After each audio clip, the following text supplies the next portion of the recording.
Arkadaşlar merhaba, Esralı Tarifler kanalıma tekrardan hoş geldiniz. Bugün de şu an tahmin ettiğiniz gibi çok güzel bir bebekle karşınızdayım. Barbie Girl. Yani bu ara filminden dolayı çok meşhur olan bu Barbie kızımızı sizler istediniz, ben yaptım arkadaşlar. Aslında yazın bir süre örmeme kararı almıştım. Çok sıcak, gerçekten çok sıcak. Ama baktım ki bir Barbie furyası başlamış. Dedim neden bizim olmasın? Instagram'dan da arkadaşlar lütfen yapın deyince tabii ki sizleri kırmadım arkadaşlar.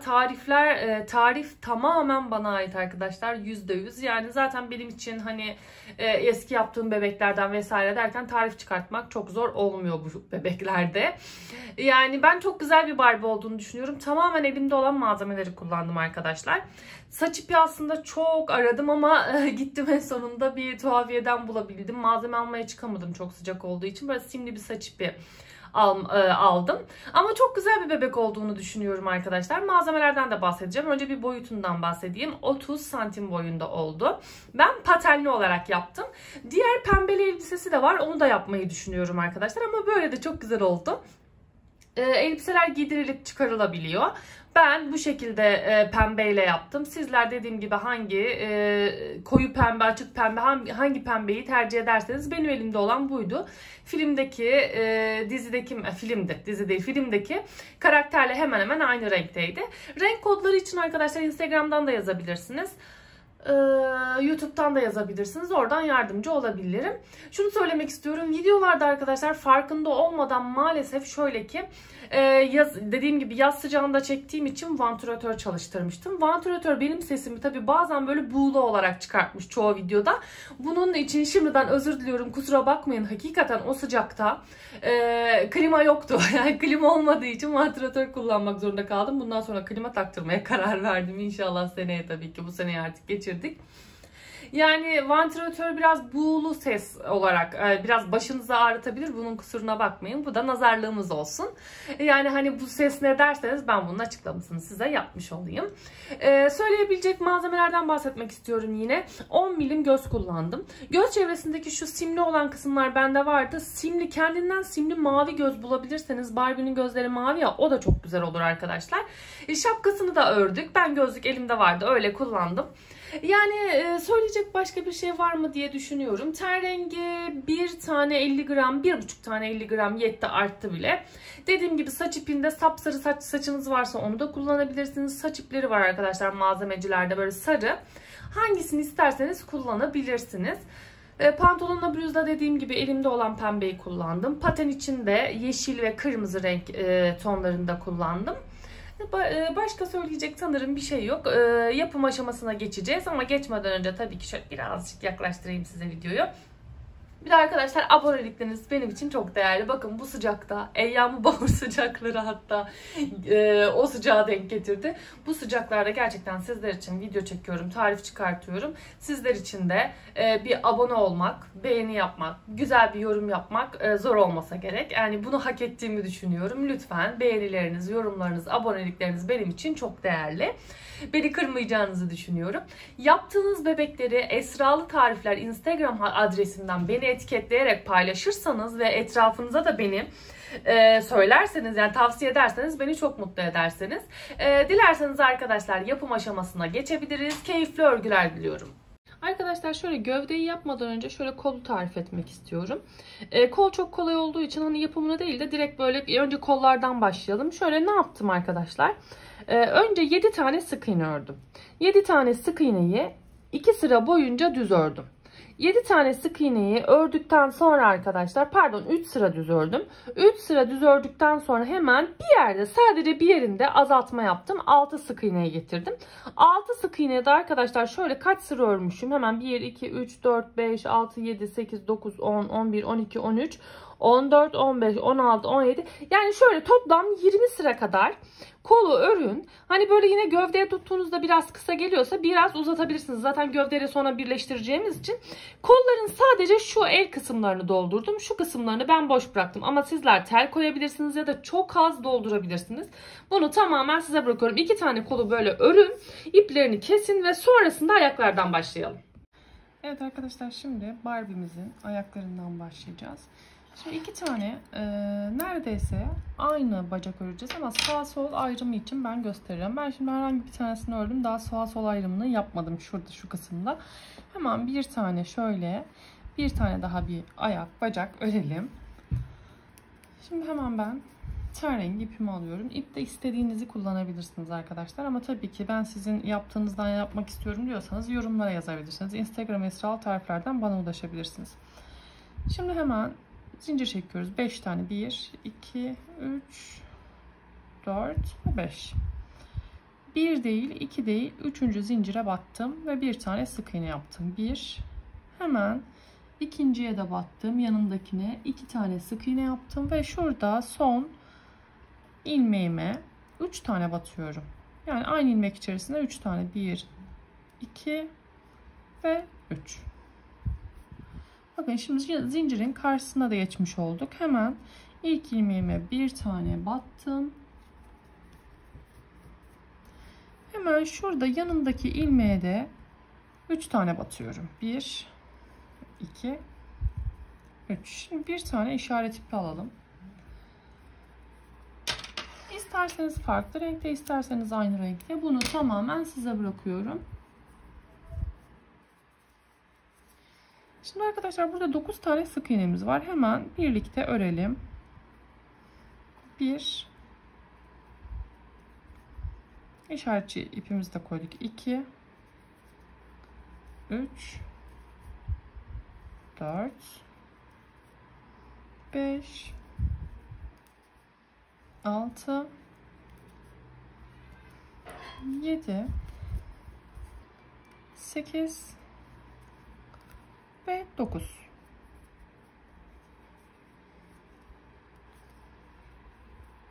Hemen bir sonraki sırama geçiyorum. Yeni sıramda şimdi 6 tane sık iğne yapacağım önce. 1, 2, 3, 4, 5, 6. 6 tane sık iğnemizi yaptık. Ve şimdi bir tane arttırma yapıyorum. Şimdi 2 tane sık iğne örüyorum yine. 1, 2 ve yeni sırama geçiyorum. Şu an 10 tane sık iğnemiz var. Tekrar 6 tane sık iğne örüyorum. 1, 2, 3, 4, 5, 6. Şimdi 2 tane arttırma yapıyorum. Birinci arttırmamı yaptım. Hemen yandaki sık iğneme de bir tane arttırma yaptım. Konuşamadım. Ve kalan 2 tane sık iğnem var. Onları da düz örüyorum. Kamera bakayım çok mu yakın? Hiç ona dikkat etmeden başladım. Şöyle sanki iyi gibi. Hemen yeni sırama geçiyorum. Şimdi burada birazcık bir doldurma yapalım arkadaşlar. Çünkü önce bir azaltma yapıp sonra tekrar arttırmaya geçeceğiz. Şöyle minnoş minnoş bir doldurma yapalım. Makas ucu olur, kalem ucu olur, tığınızın arka kısmı olur. Şöyle hafif bu şekilde doldurma yapalım.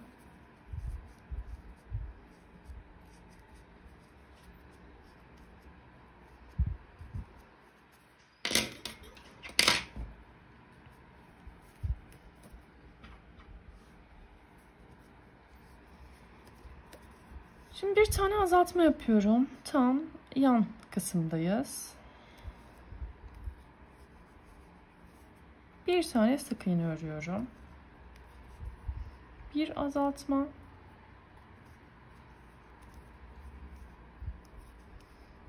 İki tane sık iğne örüyorum. 1, 2. Şimdi 2 tane arttırma yapıyorum. Birinci arttırmamı yaptım. İkinci arttırmam. Ve kalan 3 tane sık iğnem var. Onları düz örüyorum. 1 2 3 ve şimdi devam ediyorum bir sonraki sıramla. Şimdi 7 tane sık iğne örüyorum. Barbie biraz ince bir bebek olduğu için tabi ele avuca sığmayan derler ya şöyle, ama bu küçücük. Ele avuca sığmaz değil, böyle minicik olduğu için zorluyor. Ama tatlı bir bebek oluyor. Şimdi burada 7 tane sık iğne örüyoruz. 1 2 3 4 tane örmüşüm. 5.'yi örüyorum. 6. ve 7.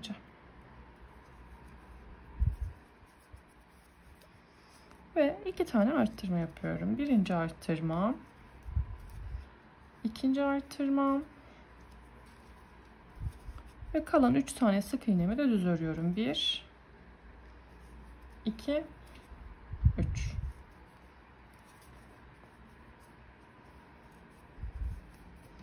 Devam ediyorum. Arkadaşlar şunu söyleyeyim. Tel koymak isteyen arkadaşlar buradan teli yerleştirebilirsiniz. Ben telde çok zorlanıyorum yani ördüğüm zaman. Şöyle söyleyeyim. Teliniz var diyelim. Şöyle dümdüz bir tel düşünün. Şunun şöyle kenarını şöyle kıvırın arkadaşlar. Bakın şöyle kıvırıp şu ayak kısmına geçireceksiniz ve tel o şekilde uzun, ayağı örene kadar arkadaşlar tel bu şekilde kalacak. Tam tel ortada olacak. Yanlardan dolduracaksınız. Hani telli bir bebek istiyorsanız, daha önce yaptığım telli videolar vardı galiba. Hangisiydi? Kırmızılı bir bebek vardı. Şu an aklıma gelmedi. Uğur böceği. Uğur böceği kız ve kedi çocuk vardı. Orada tel kullanmıştım diye hatırlıyorum.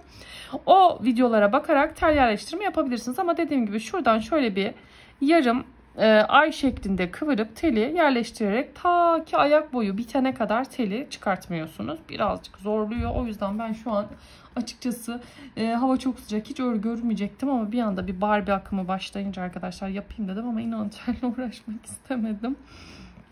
Şimdi hemen yeni sırama geçiyorum. Bir tane azaltma yapıyorum.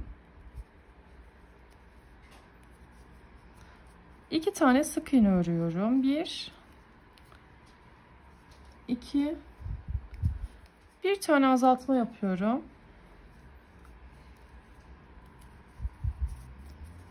Bir tane sık iğne örüyorum. Ve 2 tane azaltma yapıyorum.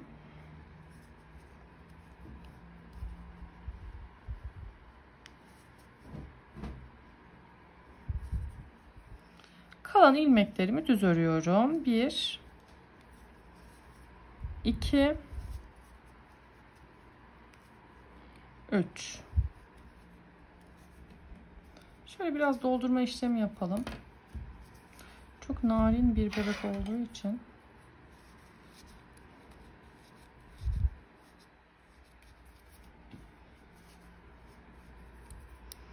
şöyle narin narin doldurma yapıyoruz. Öyle gelişigüzel maalesef yapamayacağız. Çünkü Barbie çok ince, manken gibi bir bebek.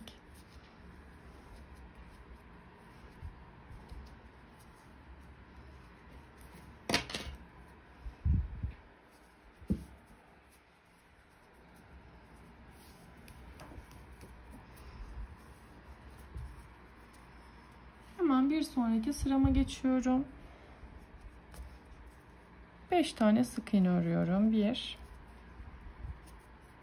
2 3 4 5. Şimdi burada üçlü azaltma yapacağım. Bakın bir ilmek aldım. İkinci ilmeği aldım ve üçüncü ilmeği alarak burada bir topuk oluşturuyoruz. Birden azalttım. Şimdi kalan 2 tane ilmeğim var. Onu düz örüyorum. 1 ve 2.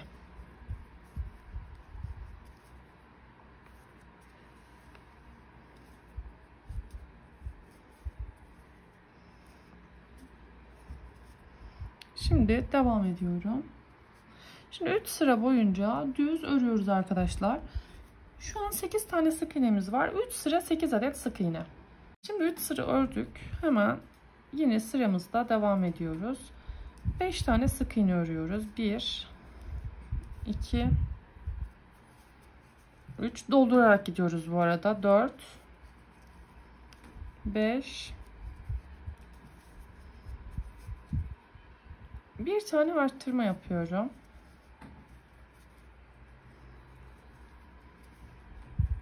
2 tane sık iğne. 1 2. Şimdi 2 sıra düz örüyoruz. 2 sıra düz ördük. Şimdi devam ediyoruz. Doldurarak gidiyoruz. Her zaman hatırlatacağım. 1 sık iğneyle devam ediyorum. 2 3 4 5 6 7 arttırıyorum. 7 sık iğneden sonra bir arttırma yapıyoruz ve bir tane sık iğnemiz var. Onu düz örüyoruz. Şimdi bir sıra düz örüyoruz. Şu an 10 tane sık iğnemiz olması gerekiyor. Hemen birlikte sayalım. 1 2 3. Bakın arkadaşlar, tutmakta ne kadar zorlanıyorum. Bir de telli olunca telli.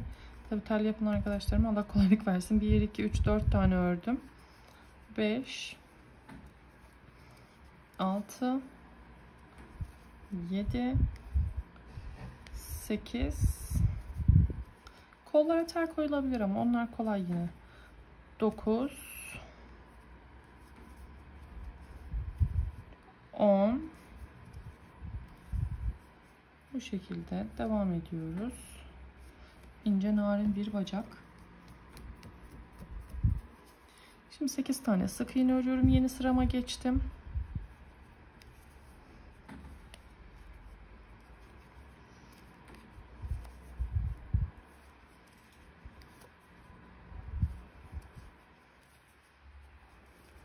Beş tane ördüm. 6'ncıyı örüyorum. 7'nciyi örüyorum. 8'inciyi örüyorum.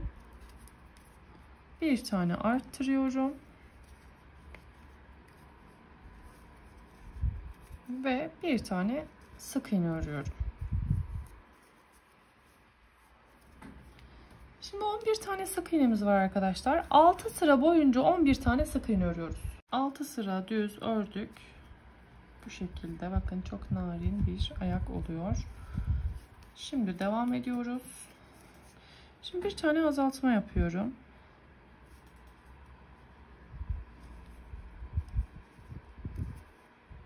Ve kalan ilmeklerimi düz örüyorum.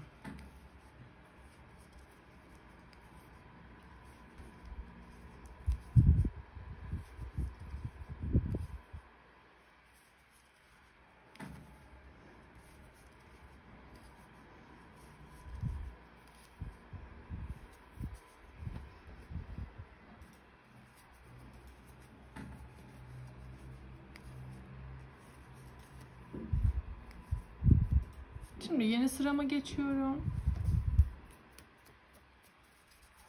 8 tane sık iğne örüyorum.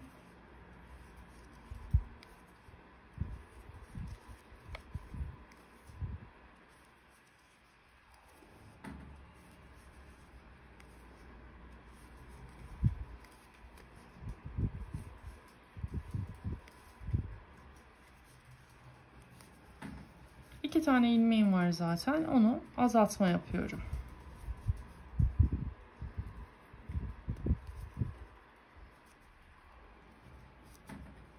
İnşallah yapabiliyorum.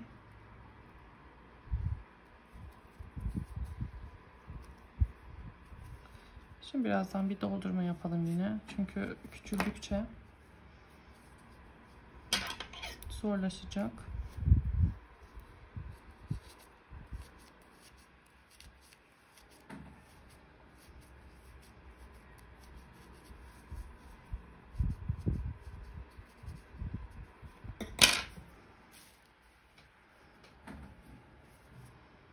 Devam edelim.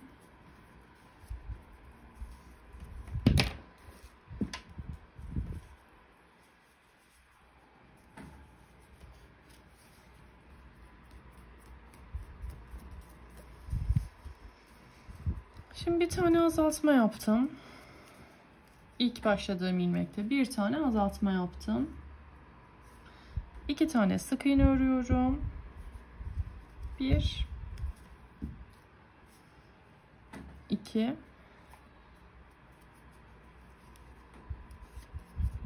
Şimdi 2 tane arttırma yapacağım. Burası tam diz kapağı kısmı olacak. Birinci arttırmamı yaptım.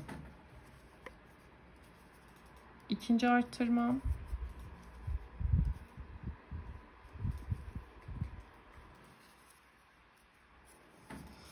Ve 3 tane sık iğne örüyorum.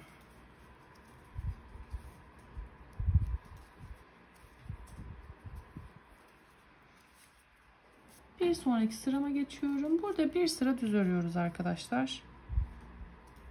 1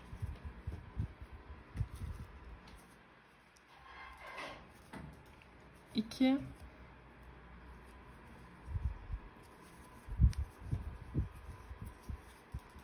3 4 5 6 7 8 9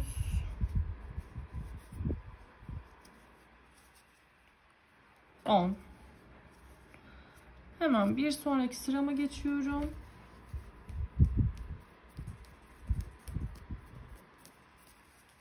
Şimdi bir tane arttırma yapıyorum burada.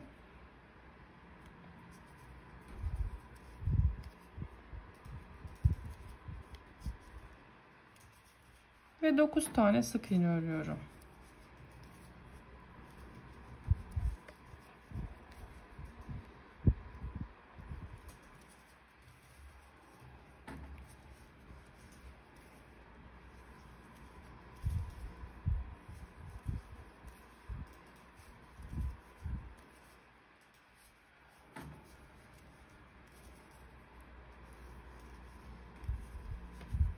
Biraz yine doldurma yapalım.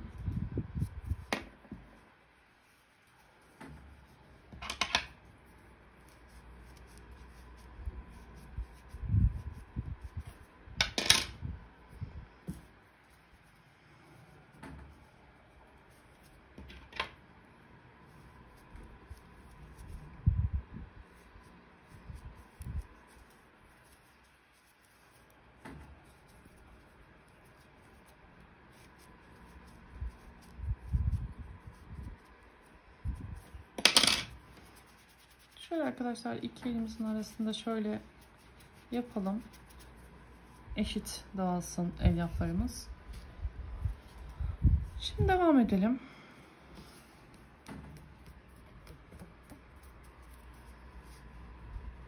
Şimdi bir sıra düz örüyorum yine. 1 2 3 4 5 6 7 8 9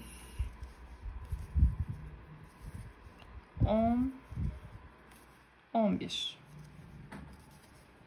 Şimdi yeni sırama geçiyorum. Bir sık iğne yapıyorum. Bir arttırıyorum.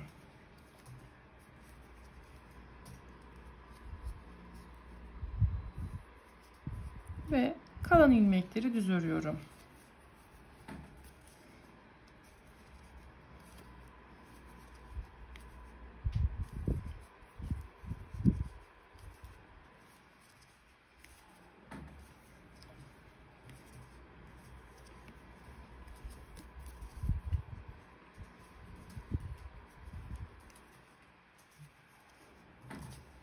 Şimdi yeni sırama geçiyorum.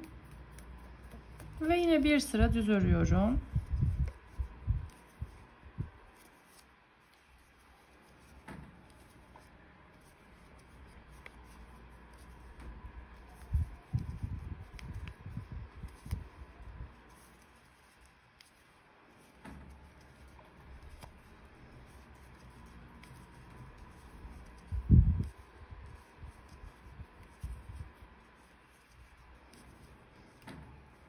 Şu an 12 adet ilmeğimiz var. Hemen bir sonraki sırama geçiyorum. 2 tane sık iğne örüyorum. Bir arttırıyorum.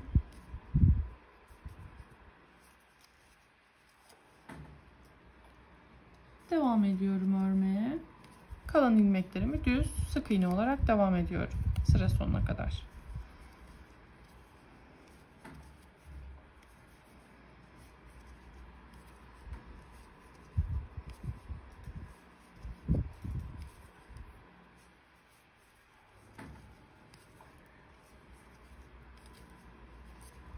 Hemen bir sonraki sırama geçiyorum. Burada da hemen düz bir sıra örüyoruz.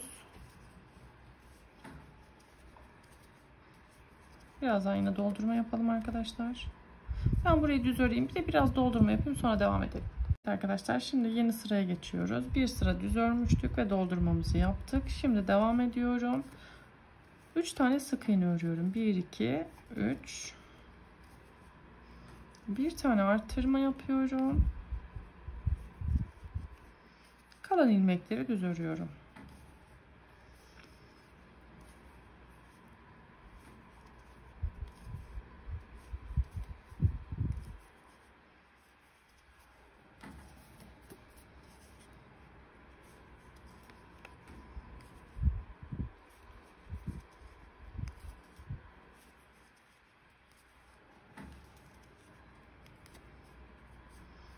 Şimdi devam ediyorum. Şimdi yine bir sıra düz örelim.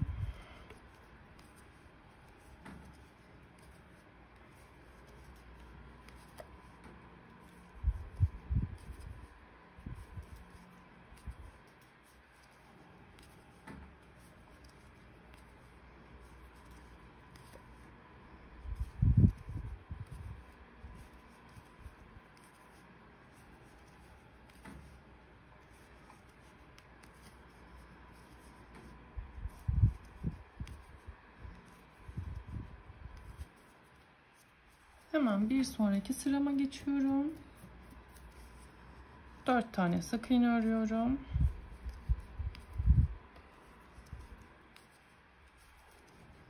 Bir tane artırma yapıyorum.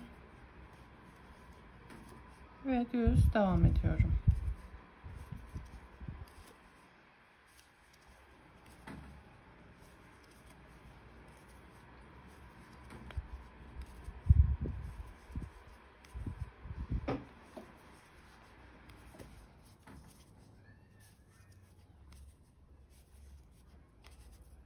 Hemen bir sonraki sırama geçiyorum. Burada da bir sıra düz örüyorum.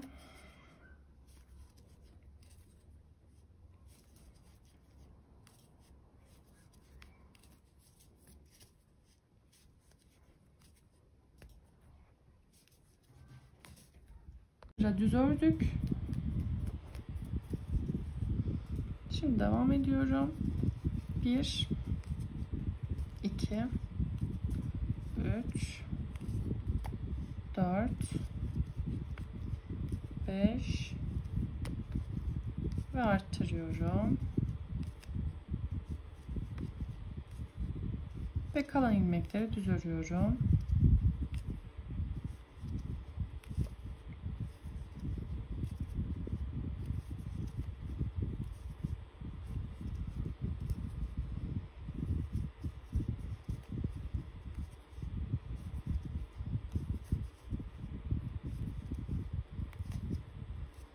Devam ediyorum.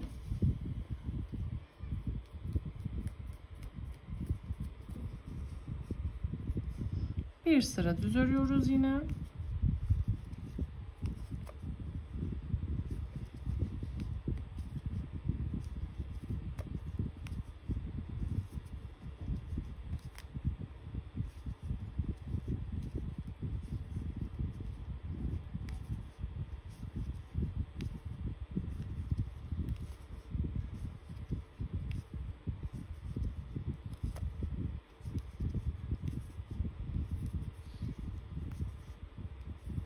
Şu an 16 tane sık iğnemiz var.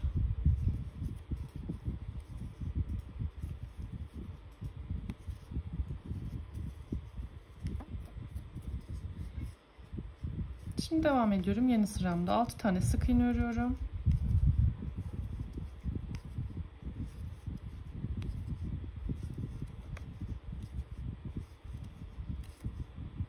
Bir arttırma yapıyorum 6 sık iğneden sonra ve bir sıra düz, sıranın sonuna kadar devam ediyorum arkadaşlar ve sonrasında bir sıra düz. Bir sıra düz ördük. Hemen artık burada sol bacağımız olsun bu arkadaşlar. Sol bacakta son sırayı yapacağız. İpi koparacağız. Aynısından bir tane daha öreceğiz ama ipi kesmeyeceğiz. Sağ bacaktan birlikte devam edeceğiz ama önce sol bacağın son sırasını yapalım. Şimdi 5 tane sık iğne örüyorum. 1 2 3 4 5 bir tane arttırma yapalım. Bir tane sık iğne yapalım. Bir arttırma yapalım. Bir sık iğne yapalım. Bir arttırma yapalım. Kalan ilmekleri düz örelim. 1 2 3 4 5 6 7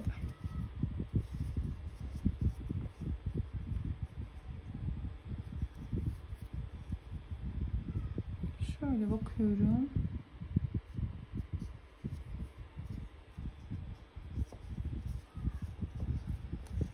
Burası sağ sol hemen bakacağım böyle.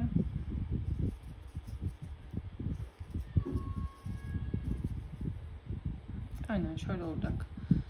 Arttırmalar biri bu tarafa biri bu tarafa gelecek. Onu o şekilde tutmak gerekecek.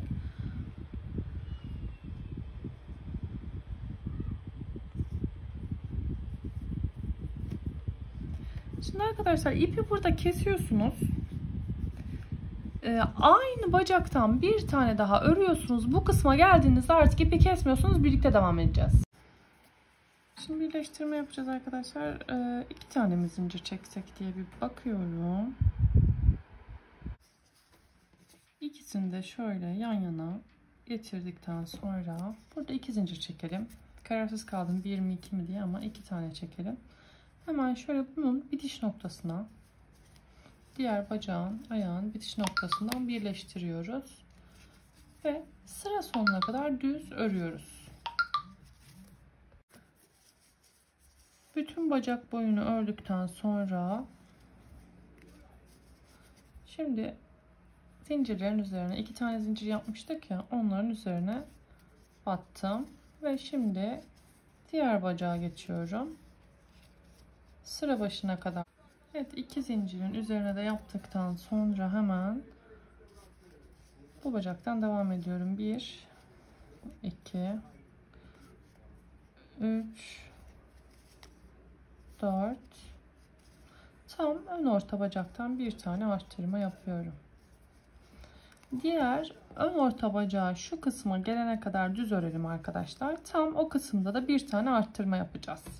Evet, 25 tane sık iğne ördüm ve diğer ön orta bacağa geldim ve devam ediyorum şimdi örmeye.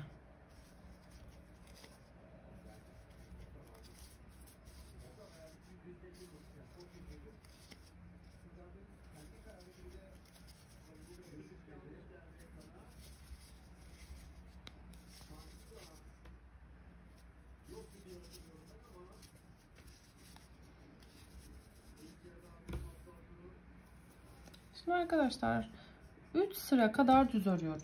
Arkadaşlar şimdi 3 sıra düz örüyoruz. Şu ön ortalardan arttırma yaptık ve 3 sıra düz örüyoruz. Ben 3 sırayı ördüm.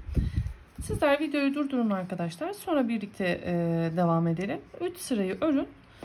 Sonra bu kısımdan kaldığınız yerden devam edin. 3 sırayı örmüşsünüz farz ediyorum arkadaşlar. Şimdi hemen devam ediyorum.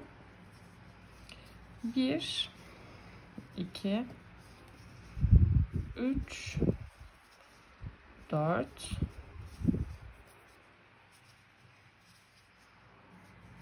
5 bir azaltma yaptım.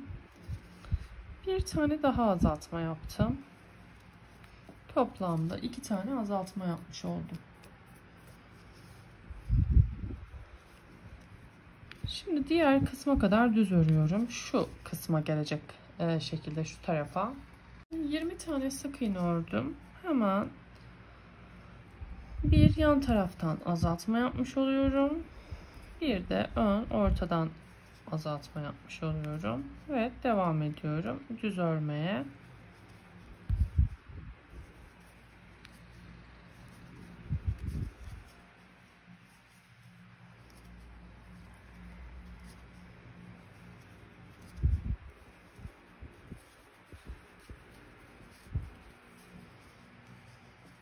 Bu kısımları doldurabilirsiniz arkadaşlar ya da birazdan doldurun ama hep doldurarak gidin. Hatırlatmamı beklemeyin arkadaşlar. Sürekli doldurun.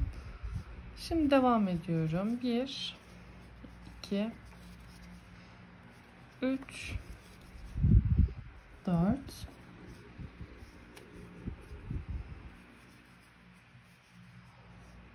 5 bir tane azaltıyorum yine. Devam ediyorum. Yine 20 tane sık iğne örüyorum. Şimdi yeni sıramda yine 1 2 3 4 5 tane ördüm. 6.'yı ördüm. 7. bir tane yandan azaltıyorum. Diğer yan kısma kadar düz örüyorum. Diğer yandan da azaltacağız. Arkadaşlar doldurarak gidelim. Şöyle bakın, birazcık şöyle basen kısmı yaptık ki hani pantolon böyle çok dümdüz durmasın, böyle minik bir vücut yapmak istedim. İşte arkadaşlar tam yan kısımda bir tane azaltma yapıyorum. Şu kısımları yapmak istemiyorsanız şu önlerden arttırma yapmıştık ya, onları hiç arttırmadan dümdüz devam edebilirsiniz. Sonra azaltmaya da gerek yoktu. Mesela 6-7 sıra düz sadece direkt şu gövdeyi örebilirsiniz. Ben bu şekilde birazcık böyle pantolonun yakışması için basen bölgesi yapmak istedim. Tamam, devam ediyorum. Tamamen hani uydurmasyon derler ya, doğaçlama uydurmasyon gidiyorum. Zaten pantolon olacağı için arkadaşlar iç gövdeyi çok fazla umursamayalım. Ama olmayan bir şey olduğunu düşünmüyorum. Şimdi devam ediyorum yine. 1 2 3 4 5 6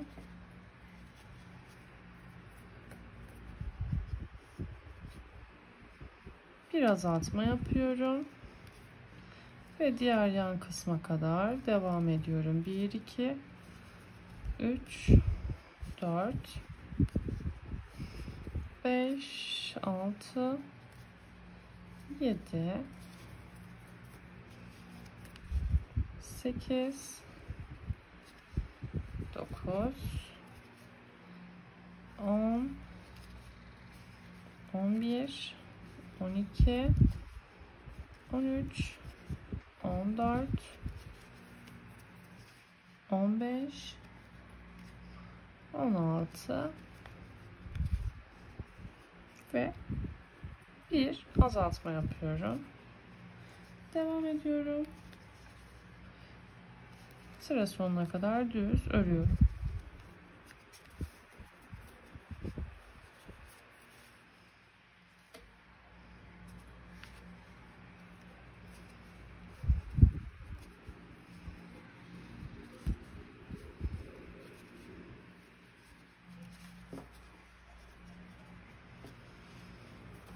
Artık böyle beli inceltmeye başladık. Hep yanlardan azaltma yapıyorum. Yine örüyorum. Devam ediyorum. 1 2 3 4 5 buradan azaltma yapalım bu sefer. Yine belden.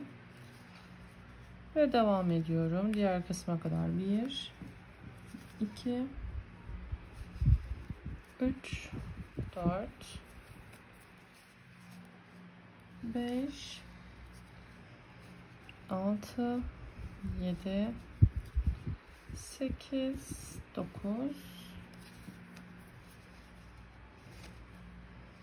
10, 11, 12, 13, 14, 15, 16 ve direkt tam yan taraftan azaltmamı yapıyorum. Devam ediyorum örmeye.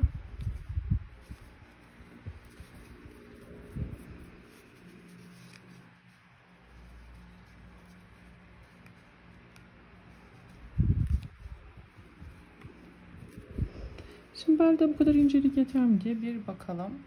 Ya sanki yeter. Bir tık daha inceltmek istiyorsanız arkadaşlar yine yanlardan birer azaltma yapabilirsiniz. Bu gördüğünüz hani çok kolay şekilde şekil verebiliyoruz. Tamamen doğaçlama gidiyorum. Dediğim gibi zaten pantolon ve bluz geleceği için iç kısma çok takılmayın. Ama tabii sipariş üzerine yapıyorsanız takılın. Bu şekilde.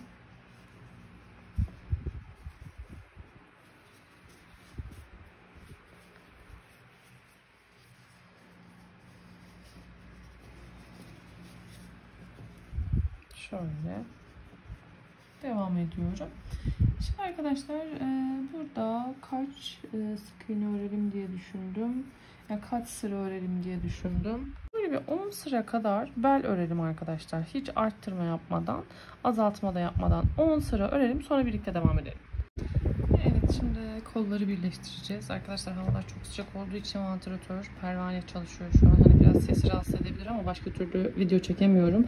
Barbie furyasından dolayı hani bu sıcaklarda video çekmeye çalışıyorum sizler için. Şimdi 1, 2, 3, 4, 5, 6, 7, 8, 9, 10 sıra kadar düz ördüm. Artık işaretçimi buradan alıyorum. Şimdi şöyle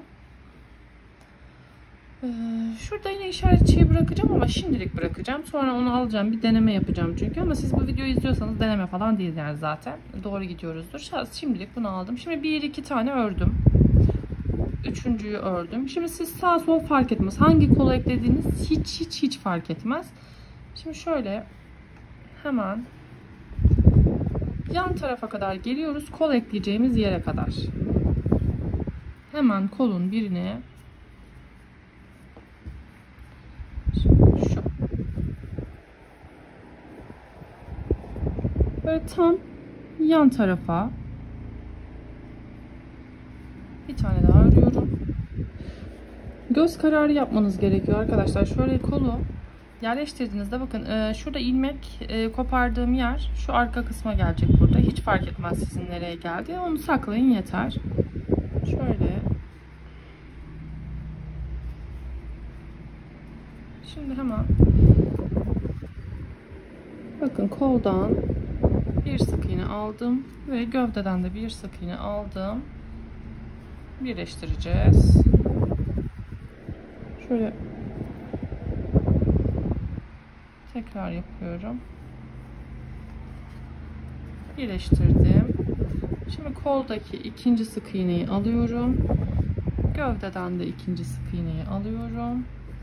Birleştirdim. Koldan üçüncü sık iğnemi aldım. Şöyle koldaki bu ipi de gizleyelim özellikle. Şöyle tığının altından aldığımızda zaten onu da gizlemiş olacağız. Şöyle alttan yürütelim özellikle.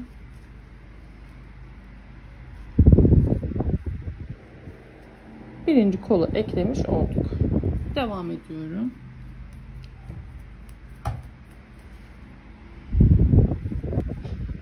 Diğer kol kısmına kadar örüyorum. Kaç sık iğne örmüş olacağım? Hemen onu da söyleyeyim. 1, 2, 3, 4. Sizde farklı olabilir. Ona göre arkadaşlar yanları güzel ayarlamanız lazım. 5, 6,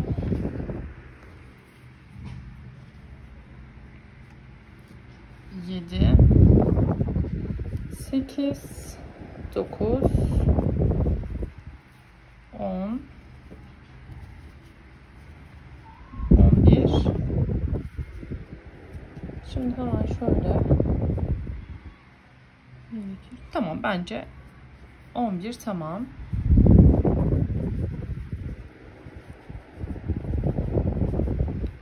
Şimdi yine kolun bir ilmeğinden aldım ve gövdeden de aldım. Birleştiriyorum. 1. İkinciden alıyorum. Bakın ipi de alttan yürütüyorum. Bu da şöyle yapayım. Şuradayken alayım. Önce gövdeden ikinciyi birleştirdim. Ve şimdi koldaki diğer sık iğneye geleceğim. Bu şekilde birleştirdim.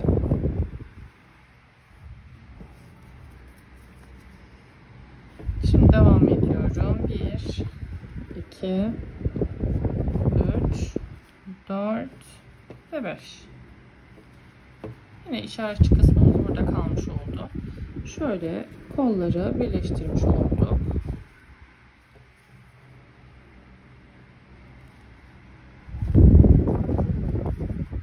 Hemen devam ediyorum. Şimdi yeni sıramdan devam ediyorum. Gövde kısmından örmeye devam ediyorum. 1, 2, 3, 4. Şimdi altta kalan ipleri arkadaşlar arada alttan yürütebiliriz. 5, 6 ve 7. Şimdi burada arkadaşlar sizin 6 kalabilir, 5 kalabilir, hiç önemlidir. Önemli olan şurada gövde kısmından yaptık ve şimdi kolun üstte kalan, bakın üst kısımda kalan kısımlarını örüyoruz. 1, 2, 3 ve 4. Şimdi hemen gövde kısmına geliyoruz. Şurada bakın gövdede bir boşluk oluşmuş ya. Şuradan battım çıktım. Hemen yan tarafa batıp çıktım. Birden çektim ki şu kol kısmını kapatmış oldum arkadaşlar. Şimdi devam ediyorum. Onu yapmak zorunda değilsiniz. Ben öyle orada bir boşluk kalmış. Onu kapatmak istedim. Yoksa düz hemen sık iğne örüp geçin.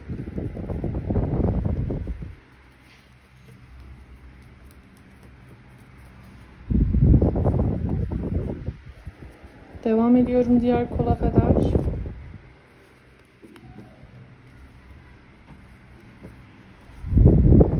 Şimdi kolun üst kısmından 1, 2, 3,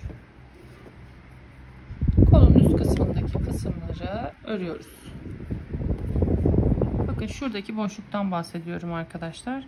Yani şurada bir boşluk oluşmasını istemiyorsunuz ama bakın direkt battığımda da sıkıntı olmuyor.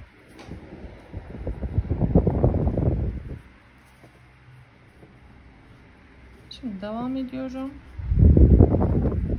Sıra başımıza geldik. Şimdi birazcık doldursak iyi olacak. Arkadaşlar şimdi tel yerleştirmek isteyenler varsa şöyle kol kısımlarına telleri şöyle, mesela şunu bir tel olarak düşünün. Şöyle yerleştirdiğinizde istediğiniz gibi bu şekilde kolu hareket ettirebilirsiniz. İsterseniz tel yerleştirebilirsiniz iki kol arasına. Ben şimdi onu da yerleştirmeyeceğim. Bu şekilde yapacağım. Ama dediğim gibi sizler yapacaksanız mutlaka kollara en azından tel yerleştirebilirsiniz. O şekilde olan videolarım çok fazla. İsterseniz o şekilde bazı videolara bakıp yapabilirsiniz. Şimdi yeni sırama geçiyorum.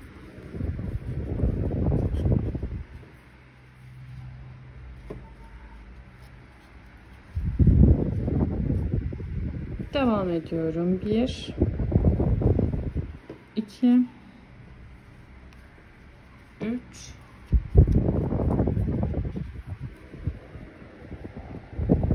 4, 5, 6. Şimdi arkadaşlar bakın 1, 2, 3, 4. Yani şöyle gövdenin bu kısmından bir sık iğne bırakmış olun. Bu kısmından da bir sık iğne bırakmış olun. Burada 3 tane azaltma yapacağız. Bakın kol üstünde azaltma yapacağız. Birinciyi yaptım. İkinci azaltmamı yaptım. Ve üçüncü azaltmamı yaptım. 3 tane birden azalttık. Devam ediyorum. 1, 2, 3, 4, 5, 6, 7, 8. Bakın tekrar aynı şey yapıyorum. Bakın kol üstünde 4 tane sık iğnemiz var ya. Ya bu tarafında bir boşluk, bir tane sık iğne, bir de bu tarafında kalmış olacak. Hemen burada da 3 tane azaltmamı yapıyorum. Birinci azaltmam, ikinci azaltmam ve üçüncü azaltmam. Kalın ilmeklerimi düz örüyorum. Burada sayıya çok takılmayın. Eksik fazla hiç önemli değil. Şu yaptığım işlemi yapsanız zaten hiç sorun yok. Bir eksik bir fazla fark etmez. Tam kol üstlerinden azaltın, yeterli benim için. Bu şekilde gövdeyi bitirmeye başlıyoruz artık yavaş yavaş. Şimdi şöyle bir sayacağım kaç tane kaldı diye. 1, 2, 3, 4, 5, 6, 7, 8, 9, 10, 11, 12, 13, 14, 15, 16, 17, 18, 19, 20, 21, 22, 23, 24. Çok iyi. 24 tane sık iğnemiz var.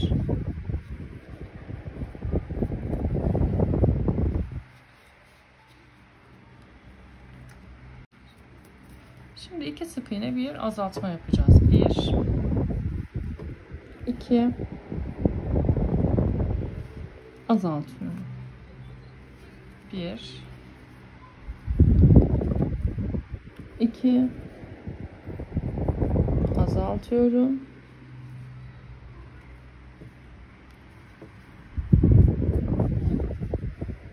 1, 2, azaltıyorum. 1, 2, azaltıyorum. 1,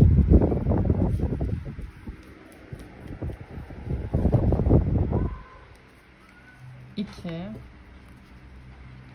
azaltıyorum. 1, 2, azaltıyorum.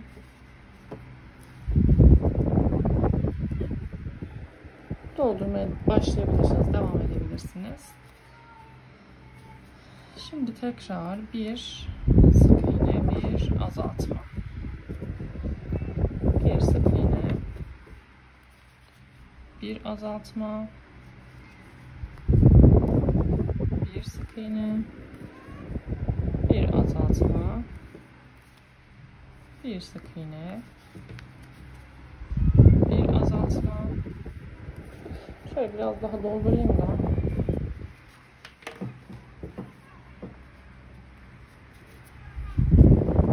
Şu şekilde. Bir sık iğne bir azaltmayı yaptıktan sonra arkadaşlar artık gövde kısmı bitmiş oluyor. 12 adet sık iğnemiz kalıyor. 3 sıra boyunca 12 adet sık iğneyi yapıp boyun oluşturuyoruz ve artık gövde kısmını, bu videoyu burada bitiriyoruz. Bir sonraki videoda arkadaşlar kafa kısmını yapacağız. Bir sonraki videoda görüşmek üzere. Hoşça kalın, keyifli örgüler dilerim.